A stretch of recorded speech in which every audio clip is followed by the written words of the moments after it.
My name is Hicham Chehab, and this story is really can express, if I can say, what the Word of God says in Jeremiah 29:11. For I know the plans I have for you, declares the Lord. I never thought that I'll be a pastor. I was planning to be an imam, later a doctor, medical doctor, but God had different plans for me. And what I'm going to share really may apply to not only me, but also to other young people who grew up in the Middle East and their worldview, how their worldview kind of uh, fruition, if I can say. Uh, so you can hear me all right, right? Perfect. Perfect. Yeah. So I was born in Lebanon in the Middle East. Lebanon is south of Turkey, not south of Texas. Okay. And Lebanon is mentioned in the Bible many times, but actually when it's mentioned in the Bible, it's Mount Lebanon, the green strip, the range of the mountains you see to the west, closer to the Mediterranean. And this is important for the kind of my awareness, how I saw the country and my identity, if I can say. And Lebanon is famous for the cedars. The cedars are mentioned in the Bible many times. The Phoenicians cut the cedar wood and sold it to Solomon, who built, and other really to pharaohs too, who Solomon built the temple partially out of cedar wood, as you know. The Lebanese are very proud of the cedar tree. They have it on their flag, actually. A few years ago, I spoke at St. Catherine in Ontario, Canada, and I was speaking about the cedar tree when I saw their flag. No offense to Canadians, they had the maple leaf. Okay, they have the maple leaf on their flag. I told them, you may have a leaf. We have the whole tree in Lebanon. It wasn't a popular joke in Canada. Yeah. I would like just to speak about the history of Christianity in Mount Lebanon a little bit, because it's really connected to the formation of my awareness and my identity. The story of the Christian Lebanon, or Mount Lebanon, the range of the mountains I told you about, it's not the political entity we know today.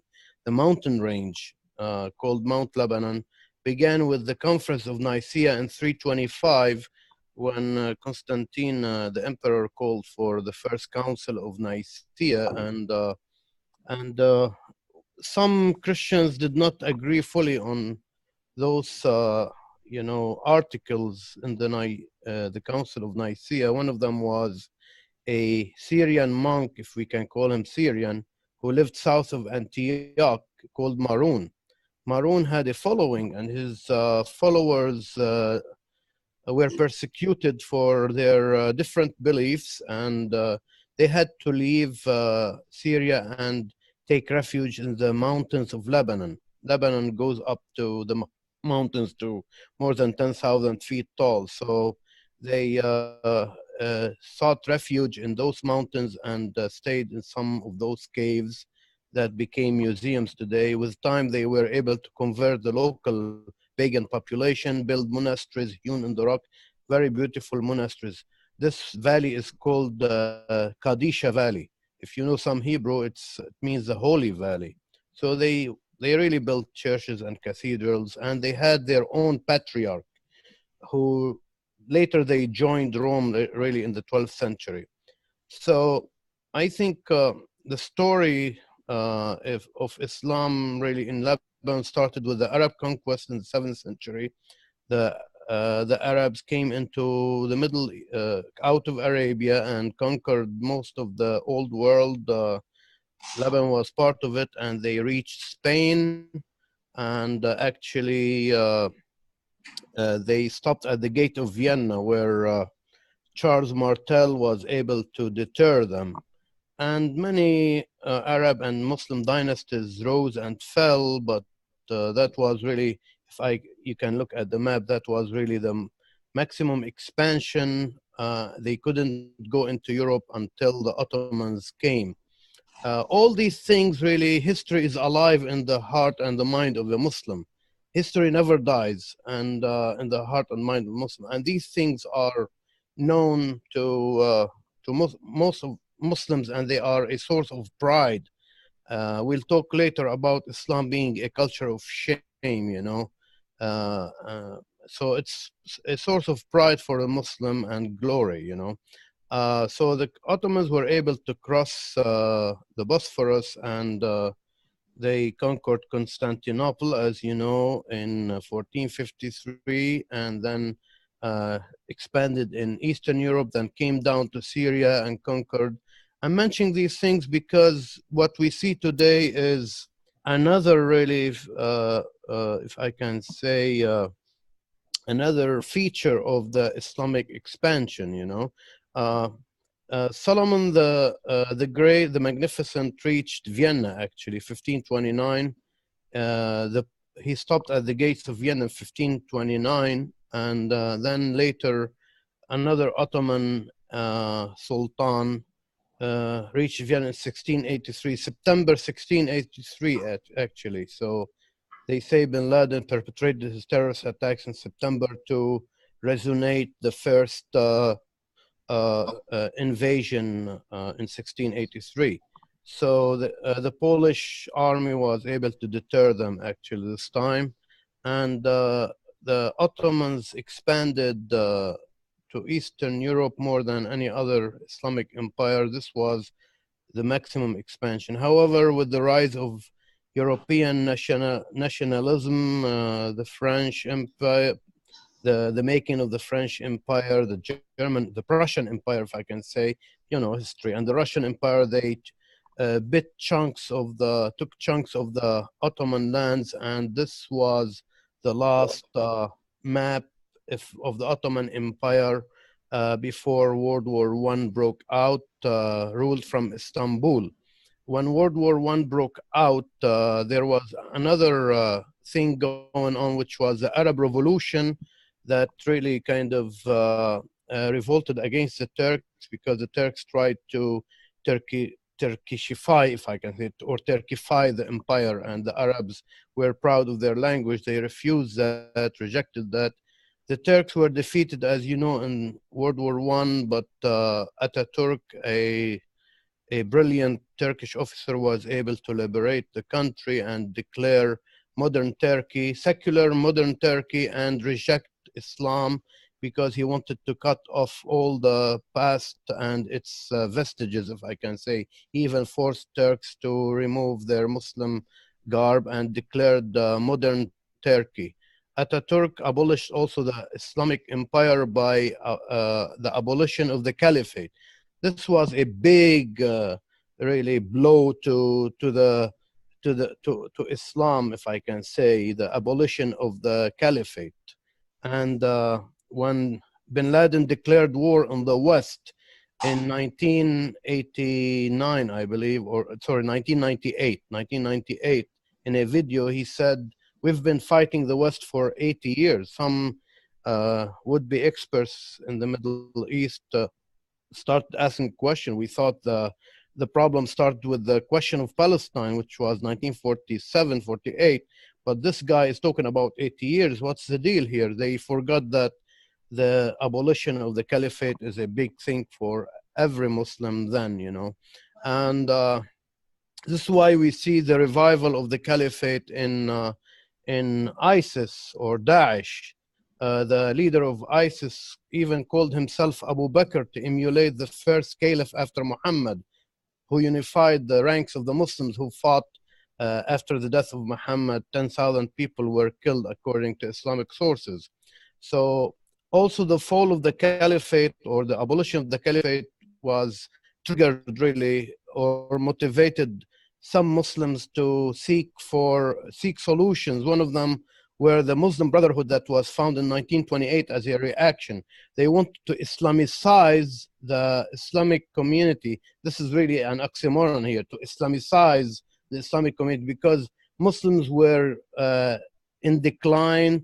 they were becoming more secular, and they were just, you know, living their mundane world without, you know, when I was born actually, and I was aware of the world around me, very, very few women were veiled, for example. Only old people went to the mosque, except me. I was really very devout.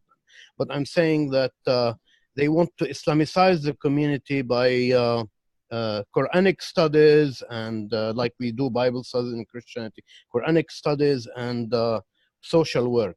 So if we review this complicated story here, by the end of World War I, the Allies won World War I, the Ottoman Empire was defeated, Muhammad's successor, if I can say successor, the Sultan, the Ottoman Sultan, the Caliph, was sent into exile. And the Christians in Lebanon were at crossroads. They saw that after 13 centuries of the Islamic yoke, they have a chance, or they had a chance to go to Versailles and ask for a country for the Christians in the Middle East called Lebanon, like Israel for the Jews. But the Muslims sent a delegation, the patriarch, the Maronite patriarch, went to Versailles and asked for that. However, the Muslims, the Mufti, the highest Muslim cleric, sent a delegation to Versailles and asked for an Arab country that would be part of an Arab kingdom that was under planning by Lawrence of Arabia and Sharif Hussein of Mecca, who led the Arab Revolution. However, the Allied forces had their own plans. Sykes, a British officer, and Picot, a French diplomat, met together secretly and divided the Ottoman leftovers into spheres of influence: French spheres of influence and British spheres of influence. And they carved new nation states that were rejected by most of the ethnic and confessional communities, except the Lebanese Maronites, if I can say, and some others who got privileges, and the Sunnis in Iraq and others. You know, so Sykes-Picot carved on new nation states that were rejected really by most ethnic and confessional communities. And we have I think many of the struggles today are, you know, can go back to those periods, to that period, I mean. So one of them was Greater Lebanon was declared, instead of declaring it as a Christian country, they had a compromise. In 1923, Greater Lebanon, not that great really, just less than 2 million people and smaller than New Jersey in size, in area, but they divide the power between the sects. So the Maronites got the presidency, the commander-in-chief, the Sunnis got the prime ministry, and the Shiites got the House Speaker. So that was a way to divide the power, and it's the only Arab country where the Christian, you cannot become president unless you were born in a Maronite Catholic Christian family. So this is really the current president of Lebanon, and just to show you how, I mean, it's in usually every, he's new, so he hasn't gone to the Vatican yet. The former president of Lebanon has been there or was there. So one of the stories that's relevant to this problem, that really contributes to the formation of the Islamic identity also, is the question of Palestine. The question of Palestine and the conquest of Jerusalem by the Allied forces, especially the British, was seen as a Crusaders invasion, a new invasion of the Crusaders. You know, there is a story that General Al-Lambi, who really, in this picture here, went to the tomb of Saladin and kinked the tombstone, and he said, "Here we come back, Saladin." Saladin, who freed Palestine, if I can call it Palestine then, from the Crusaders. I looked for this story in the sources, I couldn't find, but many Muslims know this story by heart, which has no roots in really Islamic, authentic Islamic narratives. So another one of the things that really aggravated the situation that the British declared the Balfour Declaration, giving the Jews from all over the world the right to come and settle in Palestine, which was under a British mandate with Jordan, the new country called Jordan. Okay, and the Jews immigrated from all over the world to Palestine and started really a fight. Some of them bought the land, some of them encroached on the land and started a fight with the angry Arab population that lost some of their land, and they had to form militias. The Arabs formed militias and the Jews formed militias, and it was the unrest all days and massacres kind of on both sides really, and civil unrest. And as you can see, however, with the end of World War II, I'm going quickly here, the Jewish Holocaust in Europe posed a challenge here to the international community. And Arabs, I'm talking here my point of view as when I grew up, we thought that the Palestinians paid for the Jewish Holocaust by their land, that the Arabs had to pay for the Jewish Holocaust because the international community had sympathy on the Jews after the Holocaust and the terrible Holocaust. And this is why they were accepted to declare a new country by the UN 1947 to settle the fight. The UN declared a two-state solution, Israel and a Palestinian government. They declared Jerusalem an international zone. So while the Jewish community celebrated the first Jewish state after 2,000 years of diaspora, the Arabs gathered a ragtag army from 5 countries and attacked Israel, that nascent state.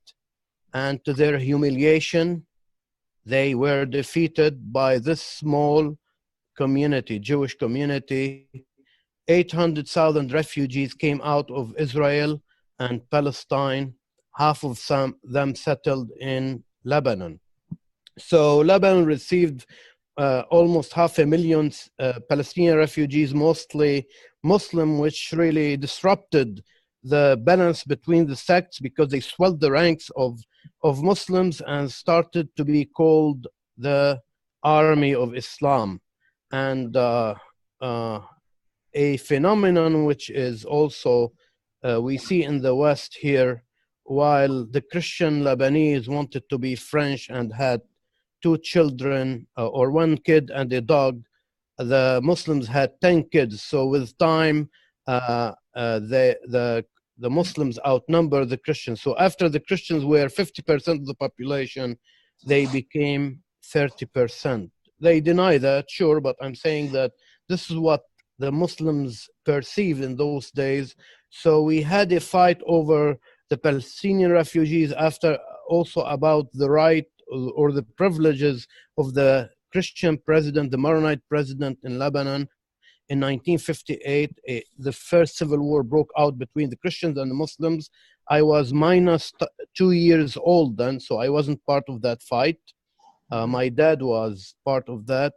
The US Marines came into Beirut and settled the fight, stopped the fight, and installed a good presence. These are rare pictures of the US Marines on the shores of Beirut.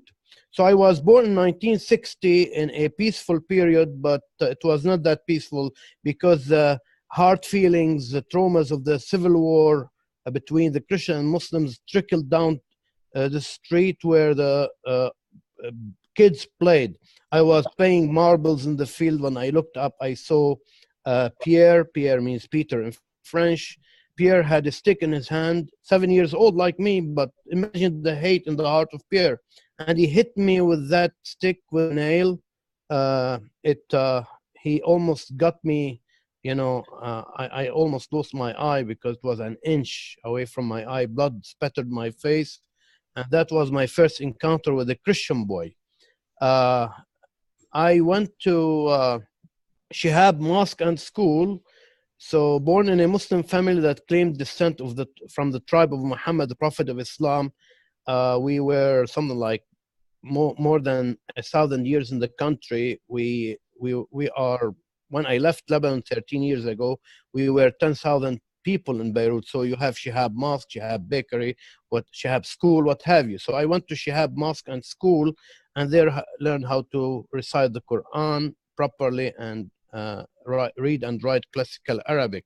When I was 7 also, I witnessed my first uh, Arab-Israeli war, when Israel crushed the Arab forces in 6 days and took 20,000 Egyptian soldiers captives. It was another humiliating defeat. This is very important because Islam is a culture of shame. And again, Arabs were humiliated. The Israelis took Sinai and the West Bank, and more refugees came out of Israel and Palestine. Now from the Gaza Strip mainly, and they came with a chip on their shoulder. They knew that the Arab leaders are not gonna really do anything, and they started promoting the idea that Israel will, if you don't fight Israel, Israel will invade all the Arab lands, and Israel won't be satisfied unless it takes land from the Nile to the Euphrates. So these conspiracy theories are rampant in the Arab world, and it's part of the awareness and the psyche of the Muslim, the young Muslim, as well as many in the West, really.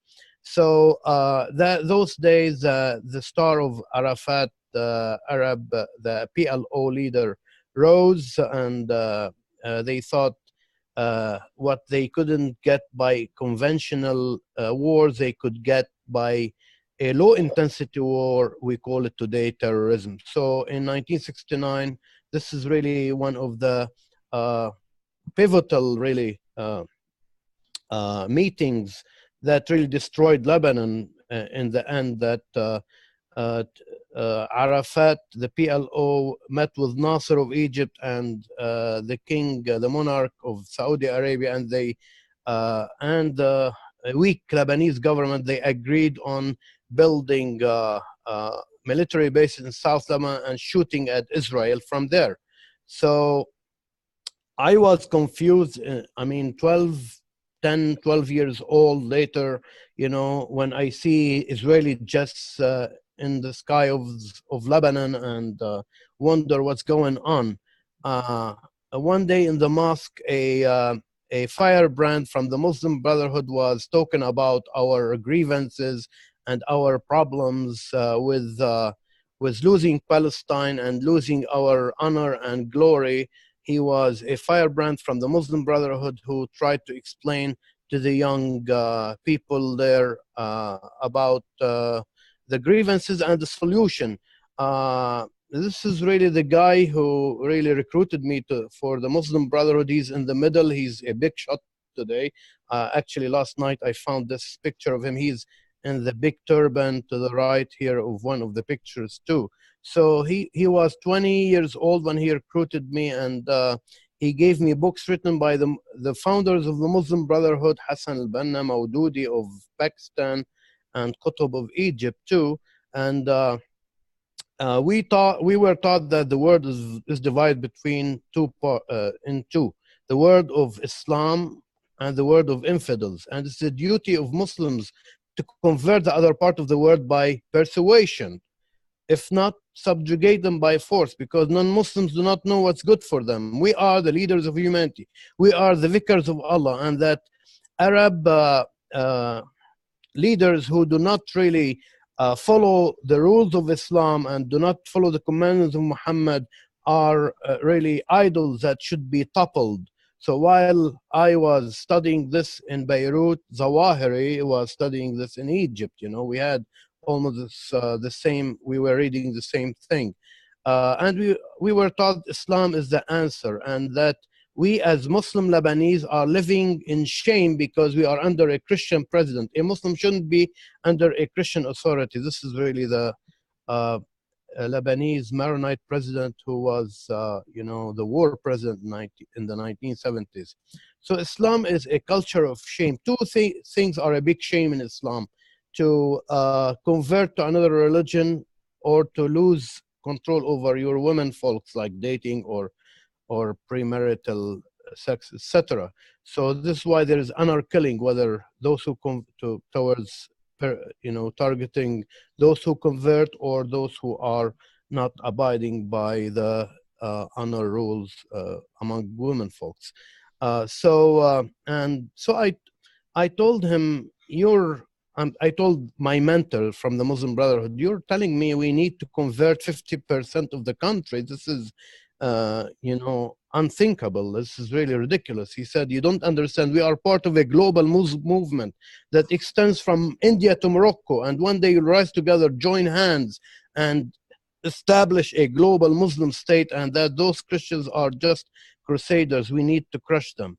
The Christians in Lebanon felt the heat, and they knew that there's a showdown coming, and they organized in militias, and they were armed to the teeth. So at the age of 13, I was invited by the Muslim Brotherhood in Beirut, Lebanon, to my first military training camp. We were taught with my brother, who was my only sibling, 2 years older than me. We were taught how to shoot rifles, how to shoot propelled grenades. It was not only the war. A Muslim has to be prepared all the time, because Muhammad said, teach your children swimming, archery, and horse riding. Today they kind of interpreted by teach your children swimming, shooting, and driving, which is, plausible, So this is really, one of the commandments of Muhammad that is a must for every young, devout Muslim to do, So we were taught how to shoot rifles, how to shoot rocket-propelled grenades, how to shoot mortars. It was fun, but we knew that a showdown is coming, so I had to join a Palestinian militia, and get training only. I didn't join them really. I got training 4 days a week with my brother, and we were trained, on all weapons almost. One day in 1975, April 13, 1975, a Christian leader of a Christian militia, really, a leader of a Christian militia, was coming out of a church in the eastern part of Beirut, which is mainly Christian. Somebody shot at him, and there was an assassination attempt, it seems. The Christian militia ambushed in retaliation a bus driving Palestinians, and they riddled the bus with bullets, killing 27 Palestinians and injuring others. A Palestinian militia retaliated, and an all-out civil war broke out. At the age of 15, I found myself in the street with a rifle, going to high-rise buildings, sniping at Christian neighborhoods. It was a long, bloody war, but before I turned 16, I went with my brother to try a mortar cannon on the Green Line, we called it, which is the demarcation between the Christian and the Muslim neighborhoods. And it was a small mortar cannon, and we were, after the third shell bomb, I felt uneasy. I told my brother, listen, we signed up for jihad, not to kill civilians. I don't like this. Let's pull out. We pulled out, and I went to the Muslim Brotherhood headquarters, and lo and behold, the head of the Muslim Brotherhood was visiting there, and so I approached him and asked him this question. Brother, I signed up for jihad, not to, to harm civilians. What are we doing with the mortar cannon? This is really a very important story, because it really opens a can of worms, if I can say. He asked me a question instead. Who is your example in life? I said, my example in life as a Muslim is Muhammad. He said, excellent, because Muhammad, the Prophet of Islam, shelled his enemies with catapults, and catapults are blind medieval machines, while mortar cannons are blind modern machines. So by analogy, we are doing the same thing. Bill knows that analogy is one of the articles of Sharia. You can really judge something by analogy, So, so the head of the Muslim Brotherhood admired my question, and he asked me to become, if I would like to become one of their preachers. I want to digress a little bit here and talk about something very relevant to our discussion here, which is who speaks for Islam. Is it somebody who is trying to whitewash Islam, like this lady who wrote? She was the advisor of Obama. She wrote this book with the help of her mentor, John Esposito of Georgetown University. I knew I knew Esposito really very well. He founded a Christian Islamic Dialogue Center in Georgetown and called it after the name of his benefactor who gave him $1 million, a Palestinian Christian, Hasib Sabbagh. So after 9/11, a Saudi prince gave him $10 million. So John Esposito changed the name of the center to Prince Al-Walid bin Talal Center for Muslim Christian Understanding, and forgetting about his previous benefactor. I don't think we can trust somebody like that, right? He belongs to those who whitewash Islam. There is another side, really, of the story, which is fear mongering. One of them, just an example, really, a lady from Lebanon, originated from Lebanon. If when I start reading her book, she makes mistake about the history of Lebanon, and she claimed that her home was destroyed by Islamic terrorists in 1974. 1974, there were no Islamic terrorists in South Lebanon. It was actually the Palestinian militias were led by Christian Jordanians and communist Christian, socialist Christian Jordanians. So in retaliation for the shelling of Israel from South Lebanon, Israel used to shell back to retaliate, and they destroyed her home. So, I mean, those people go around the United States and fearmonger and raise funds for themselves, maybe. So who speaks for Islam? Muhammad, the Prophet of Islam, speaks for Islam and his biography and Islamic sources, not President X or President Y or somebody who, or a Middle Eastern Studies Center who's being funded by Saudis or the Gulf, you know. So Muhammad is a model for every Muslim, as written in the Quran, really. It's written in the Quran. And his followers knew this. This is why they conquered all Arabia, and then they came out of Arabia. It was conquered during his lifetime, really, but then they came out of Arabia and conquered. So back to my personal story, the head of the Muslim Brotherhood, he said, I heard you recite the Quran, you're good. And you come from a very good family. We need new blood. We would like to train to become a preacher. What do you think? I said, this is an honor, brother. So he assigned me a mentor from the Muslim Brotherhood in Syria he was living in Beirut in exile. And in 6 months, they were able to microwave me into a preacher. And at the age of 16, I was ready to give my first Friday sermon. I was really very happy, on cloud nine, we used to say in English in the past. And I memorized the sermon and I was ready to go, but God had a different plan for my life. I got into a head-on collision, and instead of giving that Friday sermon, broke both legs and was hospitalized for 50 days and lost the scheduled, opportunity to give the sermon. Broke both legs, 3 bones in the right leg and 1 bone in the left leg. And I admired the doctors and nurses at the American University of Beirut, where I was hospitalized, the way they were dealing with my wounds and bones. And I thought, why a preacher? Maybe I can become a medical doctor. But first I had to learn English. So I started teaching myself English to pass the time, reading comic books. I ran them out of the market, all the comic books I could lay my hands on. Then running them out of the market, I had to start reading novels. I found a novelist called Louis L'Amour. I read all his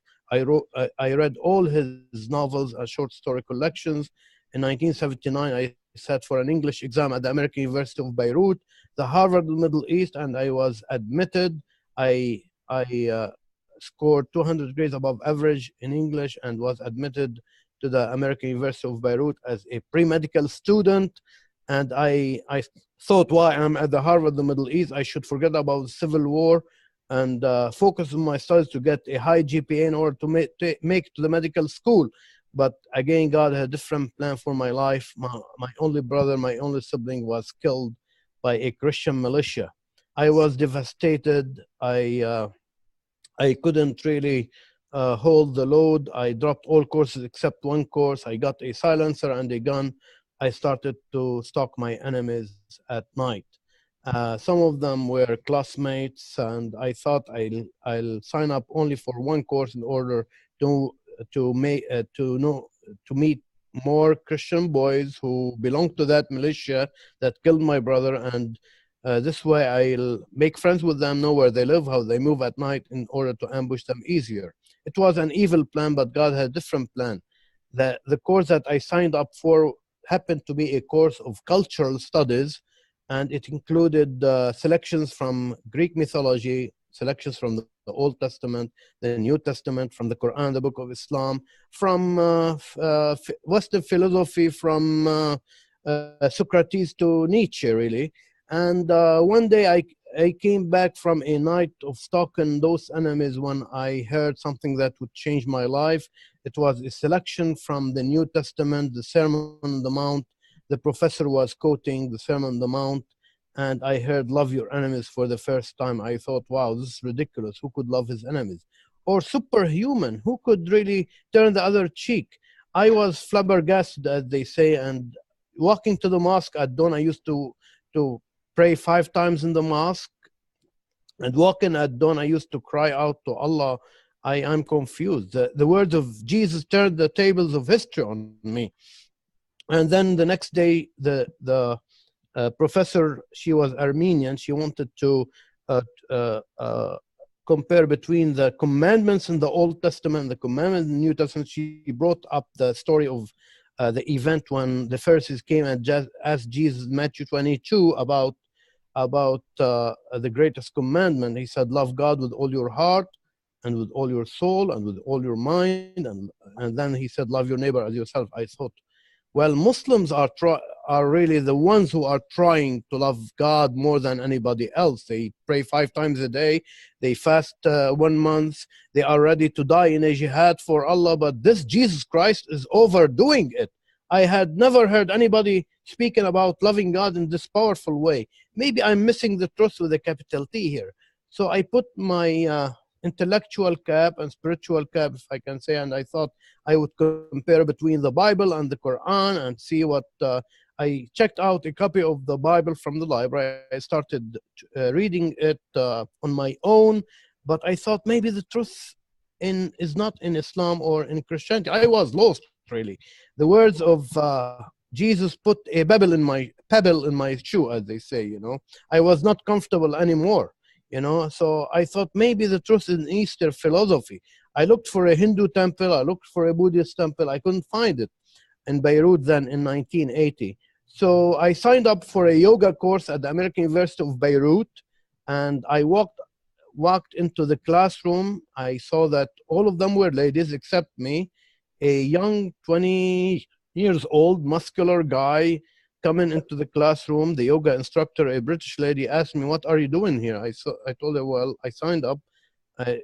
She asked me, are you sure this is a yoga course? I said, yeah, I want to reach God through spiritual, Eastern spirituality. She said, wow, you came to the right place. Forget about Islam, forget about Christianity. It's through spiritual exercises you can reach God. So I said, sure, let's start. Let's go for it. She said, no, you have to cleanse your body. I said, okay. So you mean I have to go take a shower? Because in Islam, we do ablutions before prayers. She said, no, you need to be vegetarian in order to do yoga properly. So I said, okay, so a man like me, 20 years old, doing 3 martial arts because I want to kill my enemies with my bare hands if needed. I had to munch on fruits and vegetables half of the day to get energy and spend the other half of the day in the bathroom because of the fibers, you know. So it took all my day, the yoga and the vegetarian diet. And so after 2 months, she said, you are the most serious student of yoga I had ever seen. you can start with transcendental meditation. I was given a mantra, a Sanskrit word, and I was told that it will dig in my soul and that I'll rise up to God step by step, 7 steps. The last one is called Samadhi, union with God. The more I repeated that mantra, the more stupid I felt. Actually, I was not going up anywhere. I was going down in my filth. And it dawned on me, we try to climb up to God with our good works, maybe, or maybe we try to climb up to God with our spiritual exercises, but it's an upside down story. Christ came down to us and the word became flesh. It's an upside down story. He came down to us and the word became flesh and dwelt among us.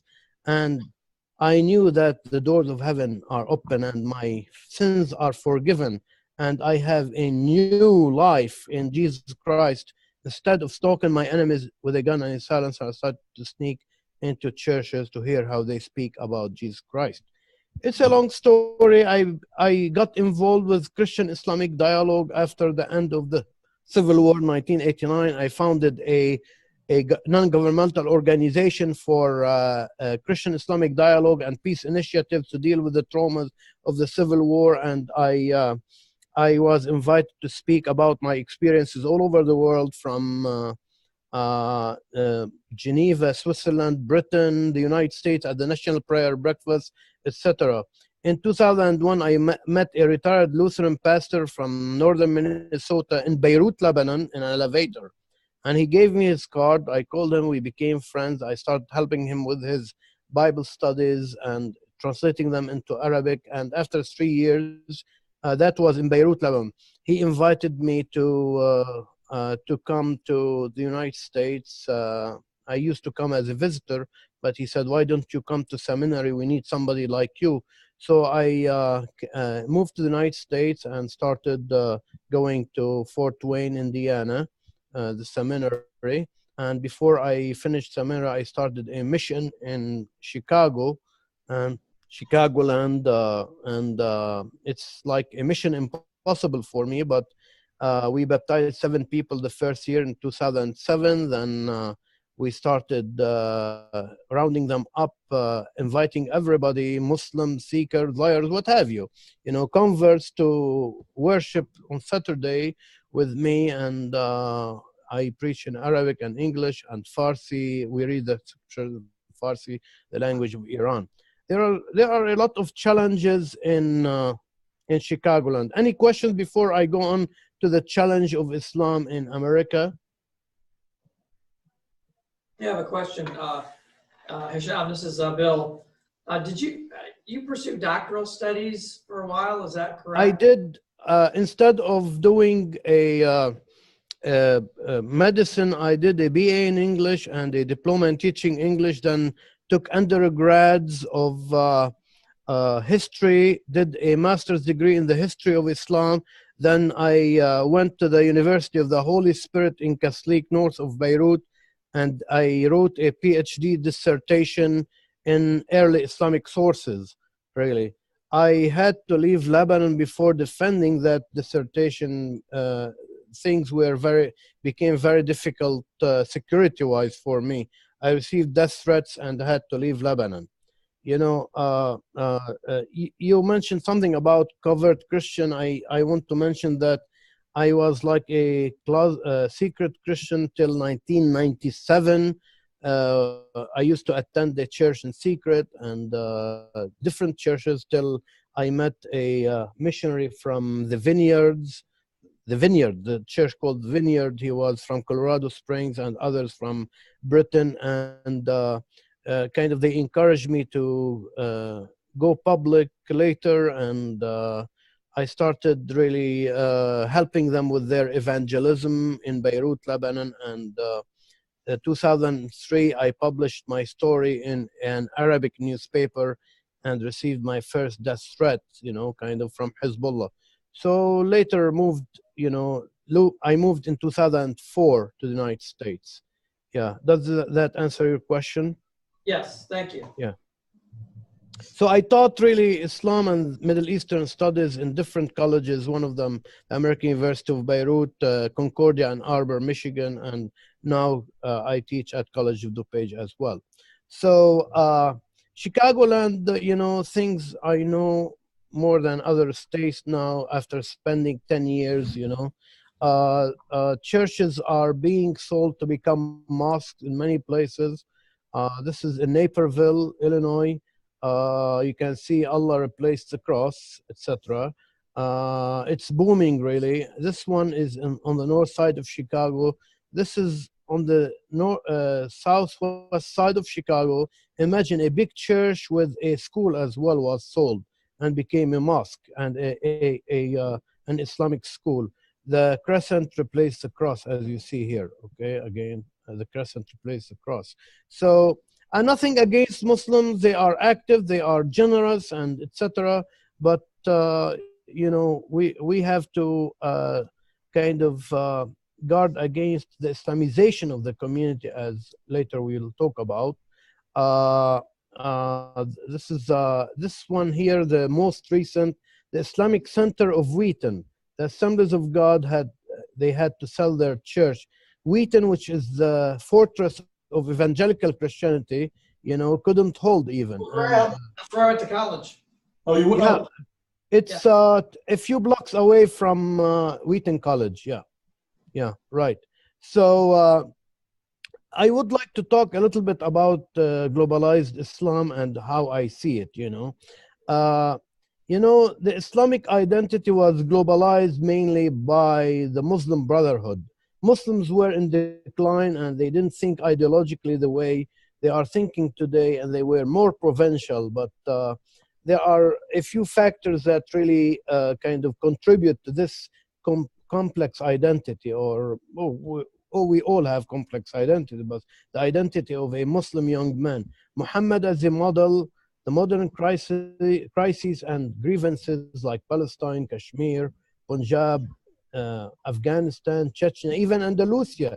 Many Muslim activists say we need to bring back Spain to the fold of Islam. It was used to be under Islamic rule, or other places in East Europe, but they mention Andalusia. It was 500 years after, or 700 years really under Islamic rule.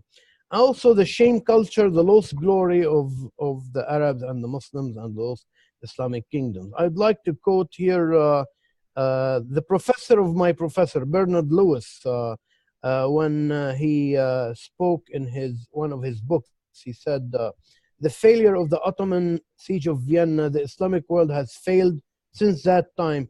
The Islamic world failed to modernize or to keep pace with the Western world in a variety of respects. And that failure has been seen by many within the Islamic world as having allowed Western powers to acquire a disastrous position of dominance over those regions.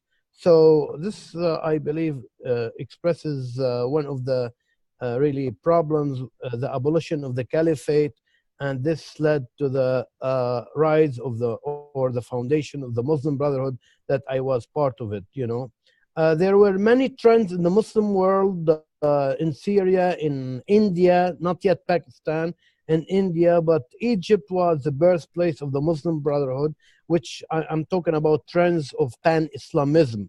In India, you had, I'll talk about him later, there, an Indian professor. He was one of the founders of Pakistan, Sir Iqbal, Muhammad Iqbal. So the Muslim Brotherhood was founded in Egypt by a teacher really, who was 23 years old in northeastern Egypt, and he kind of gained a following, and he was talking about how to get out of the Western dominance, the cultural dominance, and go back to the Islamic identity, the Islamic community, the pure Islamic community. And he said that the formal Islamic institutions, the traditional Islamic institutions, failed in fostering the values of Islam and teaching the pure Islam. So he declared these mottos: Allah is our goal, the Messenger is our model, the Quran is our constitution, Jihad is our means, And martyrdom in the way of Allah is our aspiration. It's the highest form of Islam according to Muhammad. So there are 5 pillars of Islam, true, but the 6th pillar of Islam is jihad, actually, you know, and many Muslims know that, but it's kind of, it depends on the circumstances. When Muslims need it, they use it, you know. Sir Muhammad Iqbal was in India, and I used to memorize and sing this poem in Arabic. China is ours, India is ours, Arab lands are ours, all are ours, Islam is our religion, and the whole universe is our homeland. It again expresses the kind of the anxiety of a Muslim towards, I'm talking about an activist Muslim, radical Muslim, towards converting others and subjugating non-Muslims to Islam because they believe that they are the leaders of humanity. I want to talk here about the change of fortune in the history of the Muslim Brotherhood, really, and the Muslim Brotherhood was able to gain a following of 500,000 people in Egypt in the 50s and 60s. But their fall and their rise, really, their fall led to their rise, if I can say. I'll explain what I mean by that, even it's a contradiction of terms here. So in 1949, after Banna gained 500,000 followers, really, he was assassinated in 1949, they believe, by the British authorities who kind of were put Egypt under a mandate then. In 1952, a group of Egyptian officers rebelled against the monarchy and deposed King Farouk of Egypt. In 1 year, Nasser was able to take over. The famous Jamal Abdel Nasser was able to take over. And by the way, he appointed Sayyid Qutb as his advisor. And they thought that Nasser is gonna help them kind of establish their dream of a global Muslim state, a United States of Islam.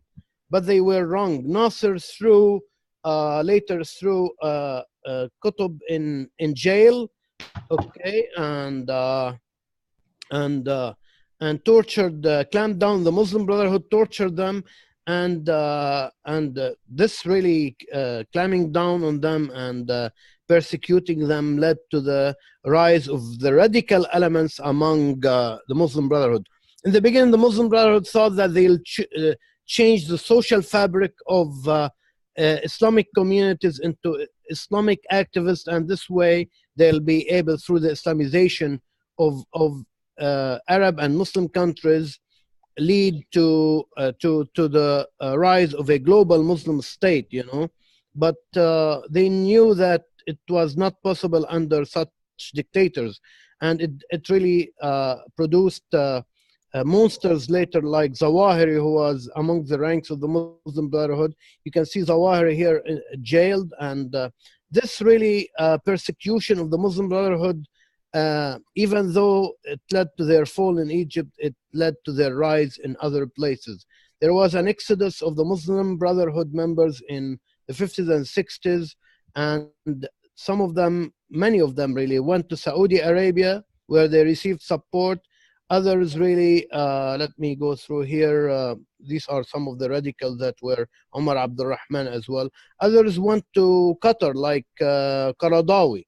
Qaradawi is the most popular Sunni preacher, TV preacher, and he has a weekly kind of program every Thursday on Al Jazeera. You know, he preaches hate against the West and America and the American forces.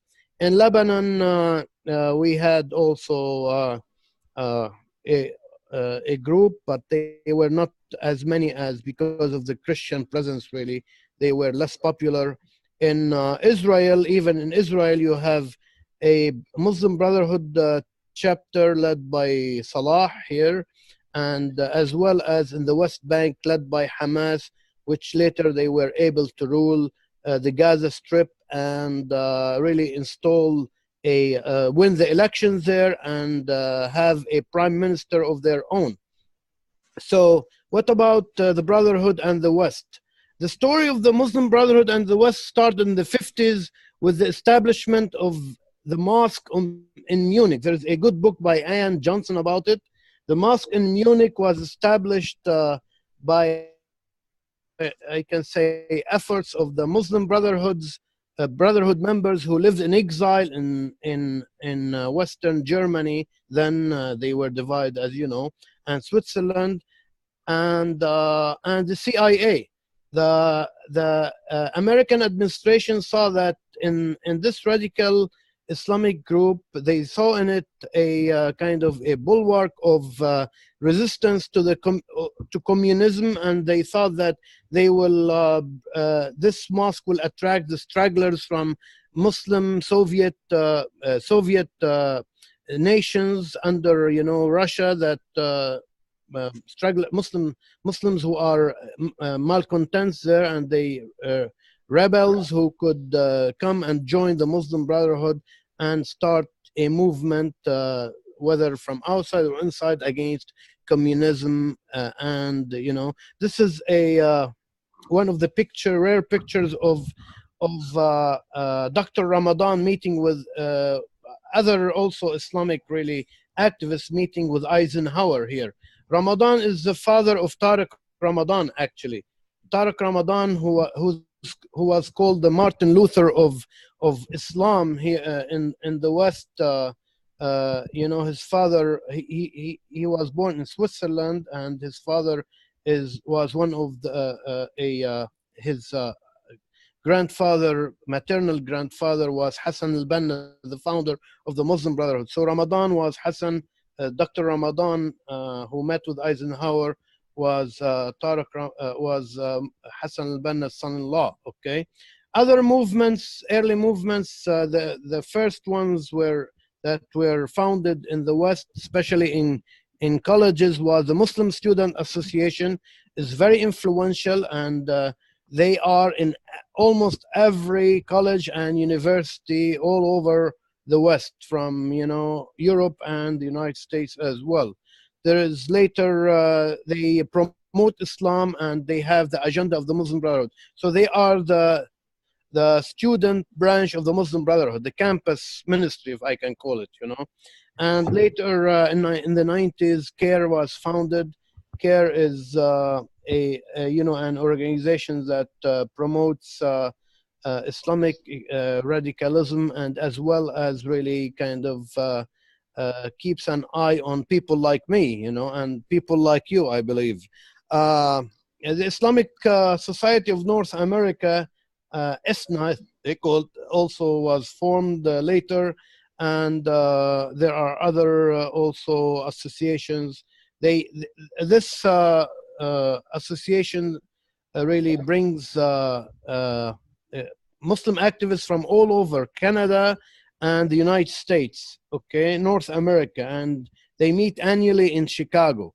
This is another one, Chicago-based organization in Oak Brook. This really kind of going back to our subject, the West and Islam. In 2004, before I left Lebanon, I was adjunct professor at the American University of Beirut and a full-time journalist. So a Muslim scholar activist was visiting. He was advisor of the Prime Minister of Hamas, Dr. Ahmed Youssef. Dr. Ahmed Youssef wrote a book, American Muslims, A Community Under Siege. So I called him and asked him for an interview. And he was very nice, even invited me to dinner, and we started chatting, you know. And you can find this interview in the Daily Star of Lebanon in English. You can Google me and find it. Hicham Chehab with a C, okay, not an S.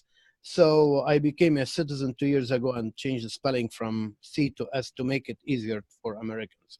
So I asked him, Dr. Youssef, what about integration? Can a Muslim integrate a devout Muslim?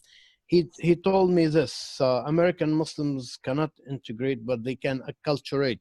We can live side by side, but we cannot really integrate in your values. These I'm talking about. You have to pray between radical Muslims and, if I can say, secular Muslims. Okay, if there's a secular Muslim, and so integration is still, a better in America than Europe. In France and Germany, it's very, very difficult. And we see that the battle over the veil was one of them. And what's happening in Europe is far ahead of us. They are, I'm saying, in decline, in decadence, and mainly, maybe I can say most of Europe is lost, if I can say, because while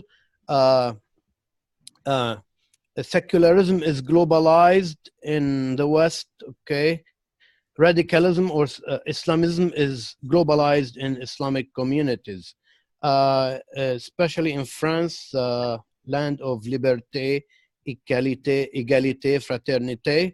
I would like to quote here talk a little bit about a Lebanese French scholar, Amin Malouf, who wrote a book called Fatal Identities. It's published by Penguin.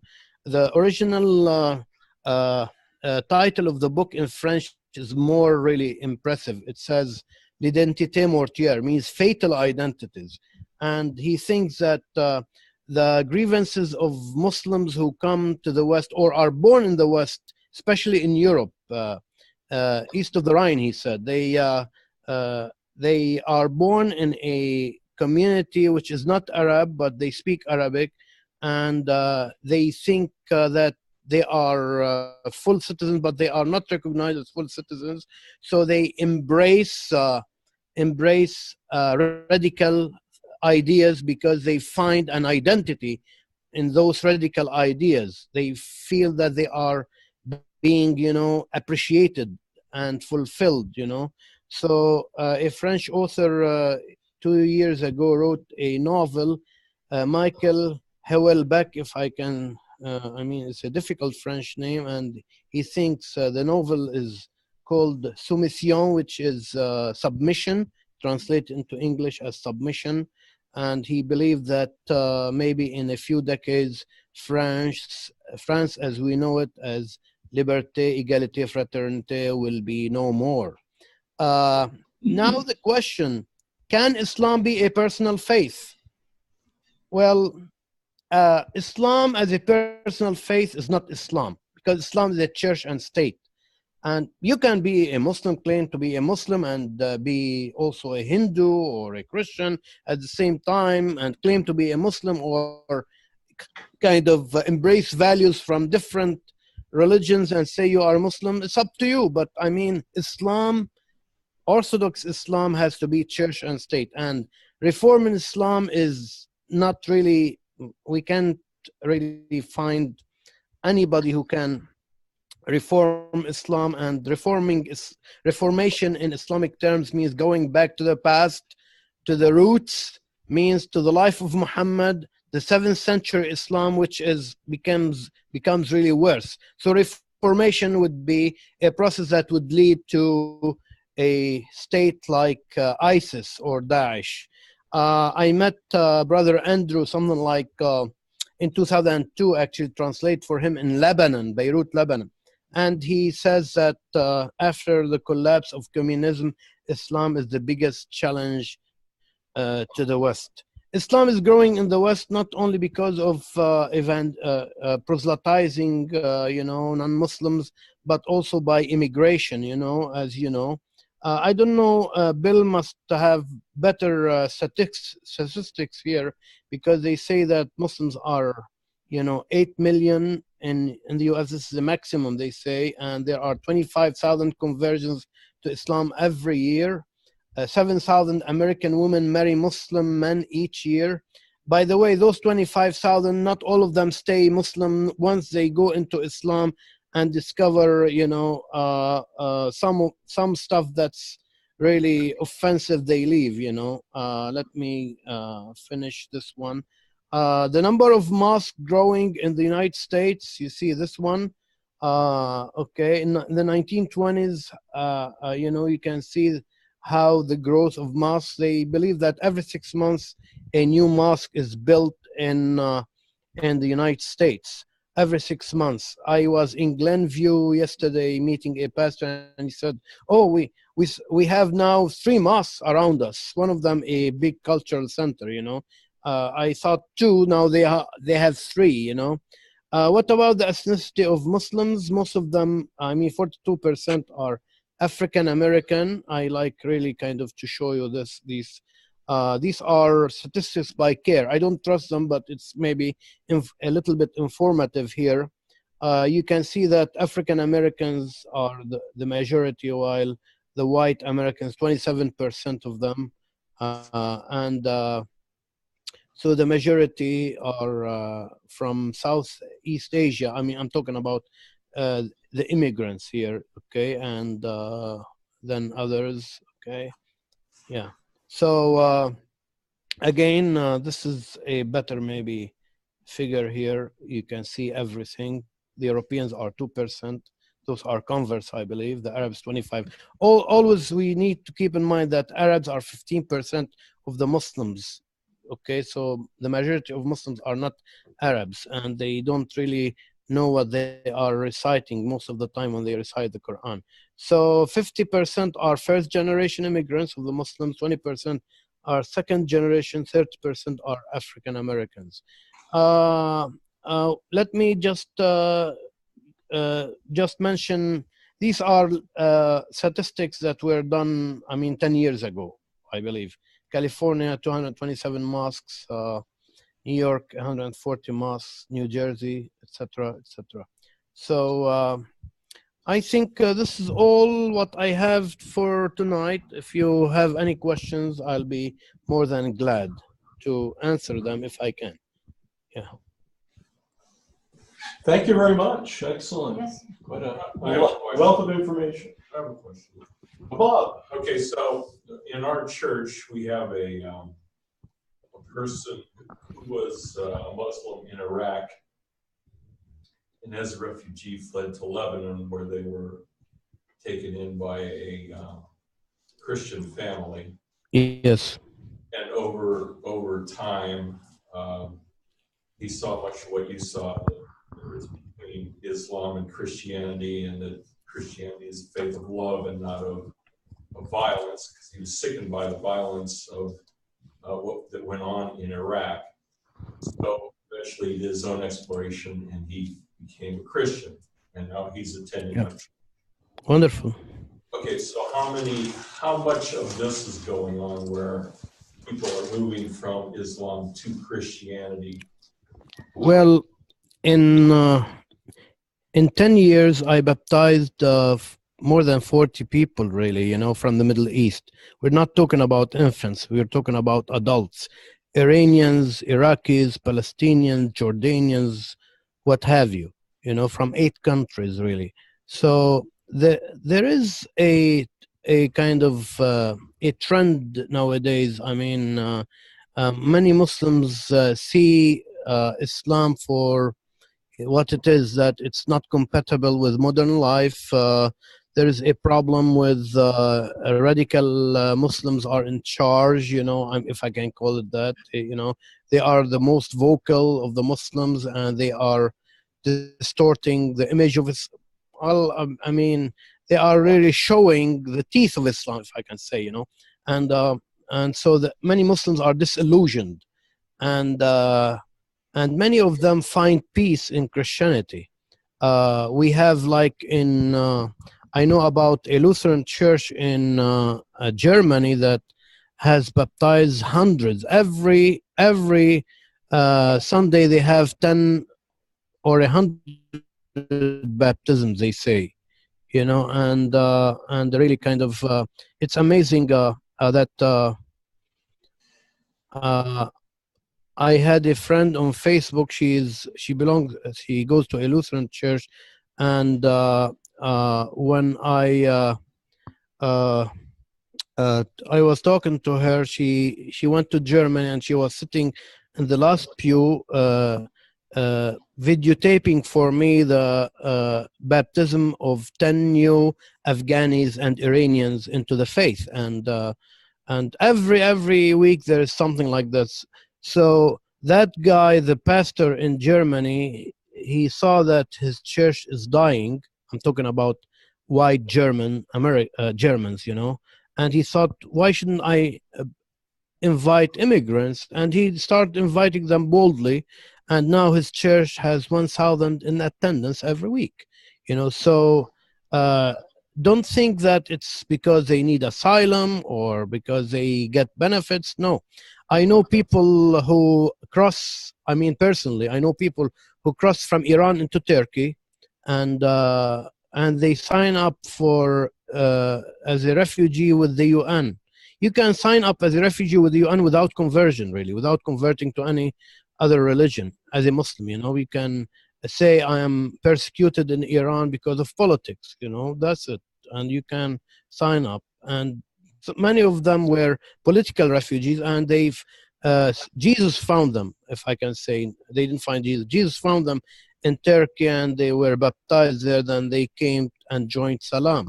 So many people, we are witnessing a lot of conversion these days.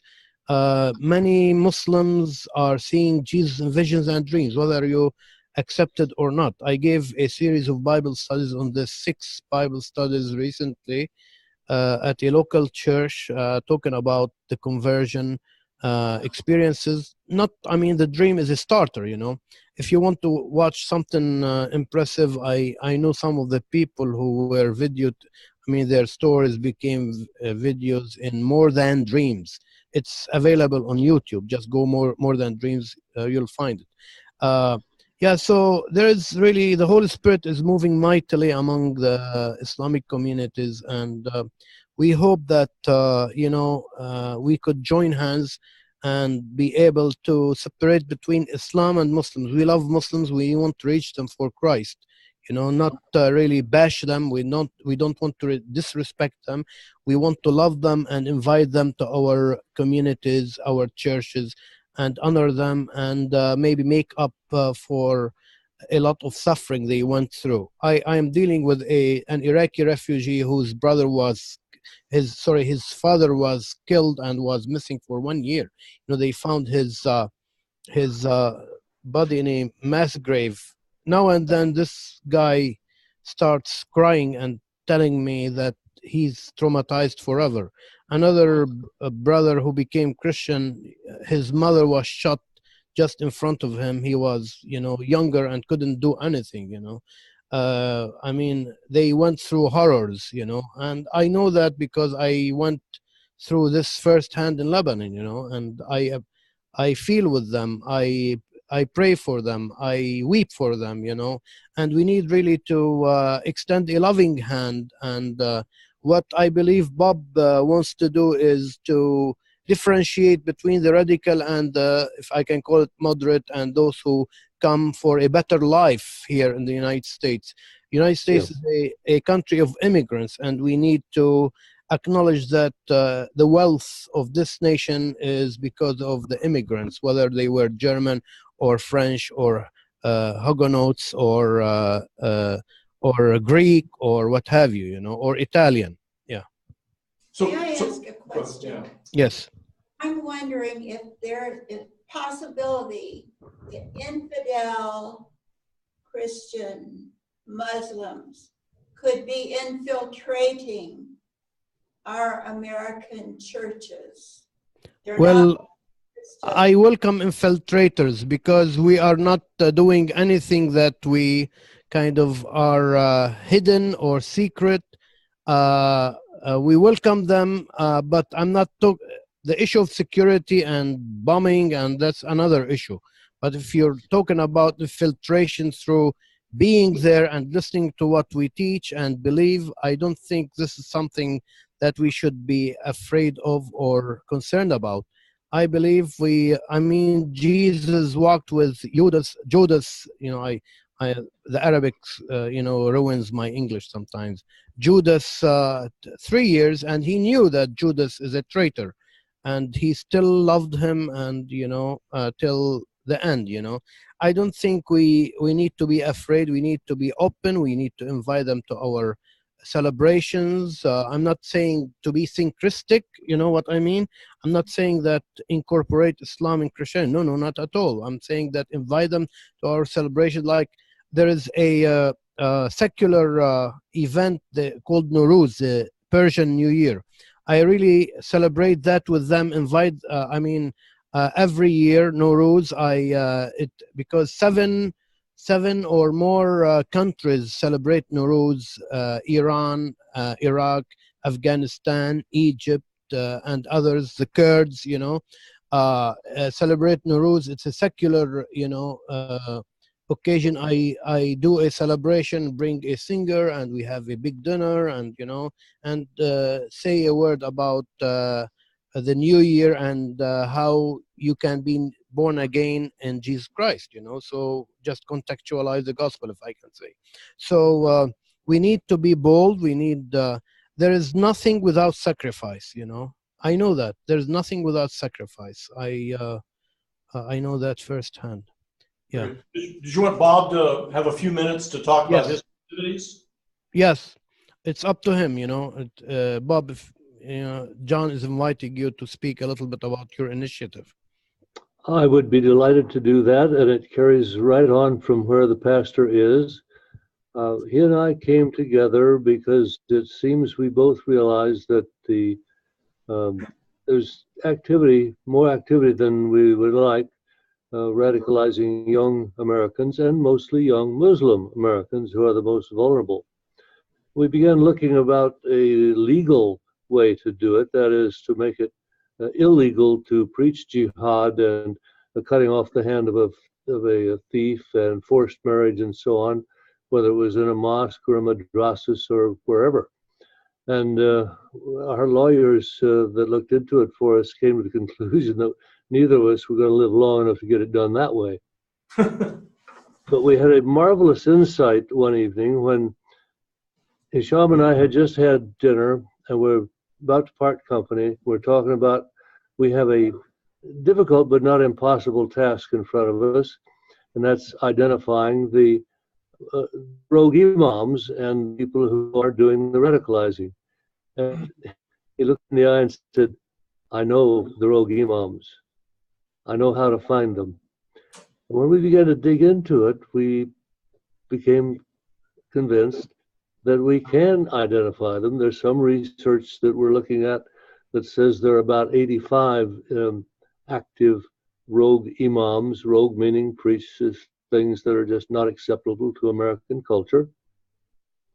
That's out of 2,000 and a few mosques, which that's about 4% of the mosques. Now there are some big mosques have more than one imam, so it's not 4% of the total imams. And we don't know how accurate or how comprehensive that is.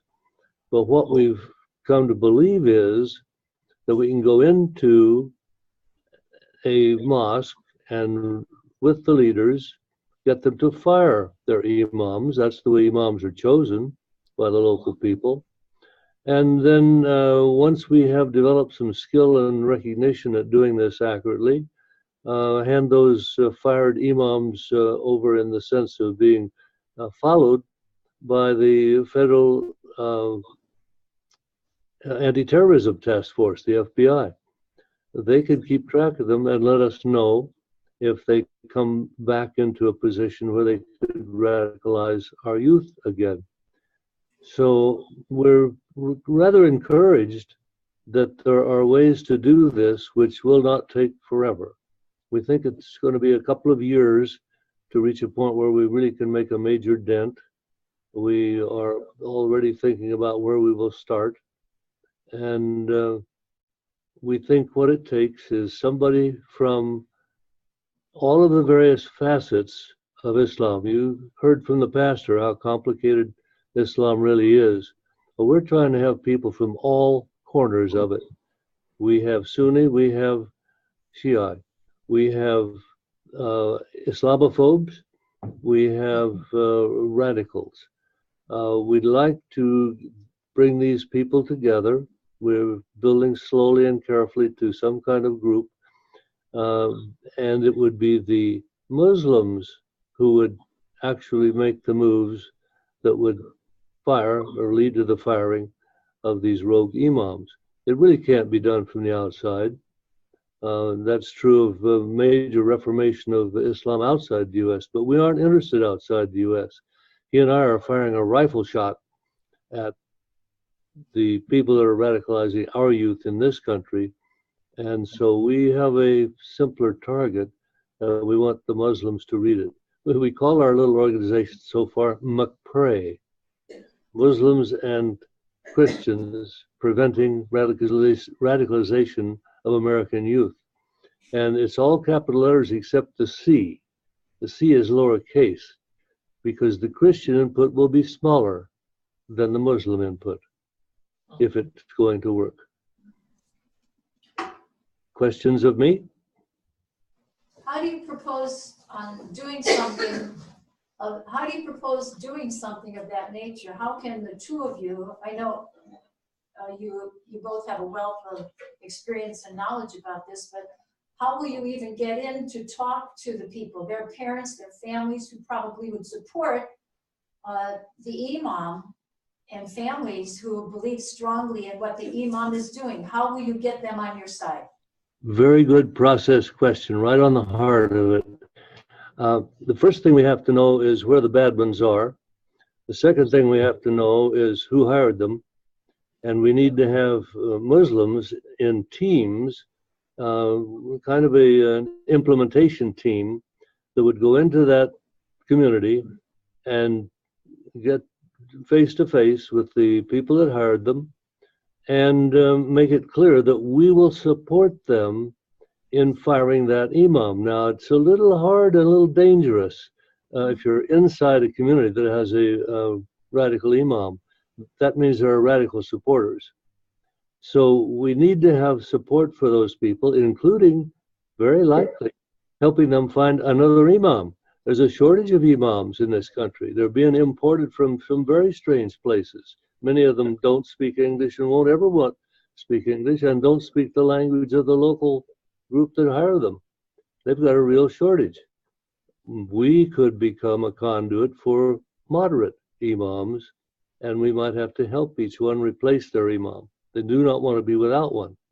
So that's a good process point. How do you get in there and work with the people that actually make the decision to fire them? Can I intervene and say that with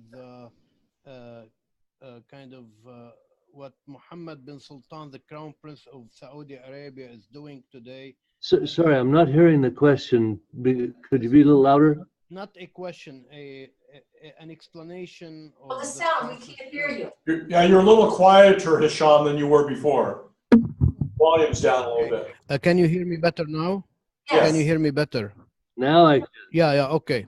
Yeah, with Mohammed bin Sultan, the Crown Prince in power in Saudi Arabia, and his reform movement, if I can call it, and he wants to dry the sources of finance to the extremist imams himself, really. And there are changes in Saudi Arabia happening today, and they want really to whitewash their image in the world, So I think our task will be easier with this guy in power, Mohammed bin Salman, and his dad is in his late 80s, and I believe when he takes over fully, it would be better and better for us. Do you agree, Bob, about that? Because like he allowed now women to drive. Yesterday or 2 days ago, they declared that Saudi women can join the armed forces. It doesn't mean that they'll be fighting on the fronts, but means they can be in the offices. And another, Saudi Muslim cleric said the headgear is a traditional thing, not a must in Islamic Sharia law, and that's really a big steps. Really, these are big steps that we never thought of, and he's bringing back kind of Saudi Islam to the moderate face of Islam, if I can say. Yeah. The timing of this might be just right. Right. And it's, those are very small steps. And then there are other countries like Turkey where Erdogan is starting to become more Islamist per se. Right. And in a way, what Ataturk started, he's changing it back to the way it used to be. And Yes. there's that threat. Yeah, he's going the opposite direction. I agree, but with the defeat of ISIS, which you may know that if you wanted to join ISIS, the first stop would be Turkey. So it means Turkey facilitated the rise of ISIS, really, in a way or another. The secret, authorities, or the FBI of Turkey, if I can call it, So they facilitated the rise of ISIS. Now with ISIS downfall, it seems we say their wings are, cut, and the Turks believe they are feeling the heat, and it will take some time. It's really difficult, I know, but the authority in the Arab and Muslim world is not in Turkey. I'm talking about the Islamic Authority. The Islamic Authority is in Saudi Arabia and Egypt, because they are the kind of the centers of Sharia and teaching Sharia. Turkey is, the most powerful Islamic country militarily, but not really in its significance as today. It used to be under the Ottoman Empire, but now it's not. Yeah. So is And Sharia, most encouragingly, this young Crown Prince Salman seems to have no fear whatsoever. He tackles the big boys. He goes where he wants to go. Yes, the lady wanted to comment, I believe, or ask. Sharia the dividing line then of what is a moderate and not is Sharia law the dividing line? Because I know you weren't too complimentary of Brigitte Gabriel and what she has done. Yes. However, there maybe in what your experience, both of you having come from Lebanon and you knowing the history so well. Yes. I understand, but I think she still has done some good as far as educating what is going on in the United States. The Muslim Brotherhood, the explanatory memorandum, what's been going on since the 60s. Much of this, it wasn't all from her, but I've learned some good things there as well. Right, but there are a lot of exaggerations. America is not going to become Britain or Germany or France even in 20 years or 50 years, So it's a different paradigm here. And it's true, we should really warn and be careful and reject all things that are against our American values, but we shouldn't exaggerate and demonize Muslims. What's happening with people like Brigitte Gabriel, that people come out with a very negative portrait of Muslims, not only Islam. I agree about Islam and Sharia law, but most Muslims really,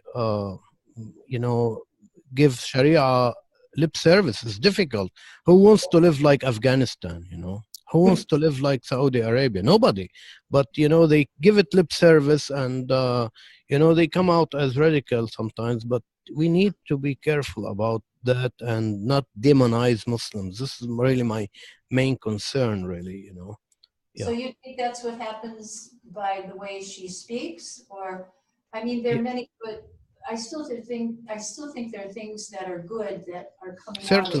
Certainly, about warning us about the nature of the Islamic ideology and etc. But the Muslims are really very, very tiny minority still, and we need to know that they are in the future a threat. But we have the alliance with I'm not really talking politics here, with the left, American left. The alliance with the American left is raising them up to a level that they do not really take without the American left.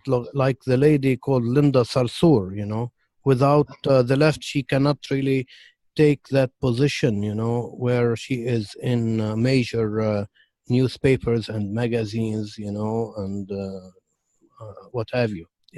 And by the way, we did not intend to tackle Islamophobia when we first began working together, but we were guided by a Muslim, notable Muslim with much research and much thinking on it, to include working against Islamophobia for the very reason that it is Islamophobia that triggers quite a lot of the radicalization. Explain that. How does that work? How does Islamophobia create radicalism? Well, you start with the definition. If you Google the most popular definition, Islamophobia is a dislike or a prejudice against Islam, especially its political aspects. Now, the first thing that Ayaan Hirsi Ali, I don't know if you've come across her yet, but she's a marvelous lady. One of the first things she makes clear in her book, The Challenge of Dawah, is that you must separate political Islam from religious Islam if you're going to make any progress, and then you can tamp down hard on political Islam while allowing religious Islam to be moderate and to be progressive. And if Crown Prince Salman can move the Saudis that way with Mecca in their midst, and you can then concentrate on the, I don't know, 4%, 5%, 6% that is really hard-edged, nasty Sharia, the problem becomes a good deal more manageable. Can I give a concrete example to explain to the lady what we mean by this one? I went into a mosque a few years ago in Schaumburg, and the preacher was saying, some Americans describe us as the enemy within. When you have people describing Muslims as the enemy within, just with a broad brush, you know, there are two reactions. Some Muslims want to fight back, and they are antagonized and become harder. Okay, and this would say, I don't want to integrate in this community. They are describing me as an enemy. I want really to show them that I am an enemy. There is another, reaction which is supposed to say, no, we should show them that we are American citizens, law-abiding people, and we need to show them the good face of Islam, So to antagonize Muslims would lead nowhere. It would lead to more problems, to alienate Muslims in this country like they are alienated in France and Germany. It's good that we don't, we have ethnic tensions here, but not like, Germany and France, I believe. I hope that I answered your question in a way or another. So we're like really close to 9 o'clock, which is about the latest we ever go. It's been fascinating. I think everybody's, we've kept your audience here for quite a while. So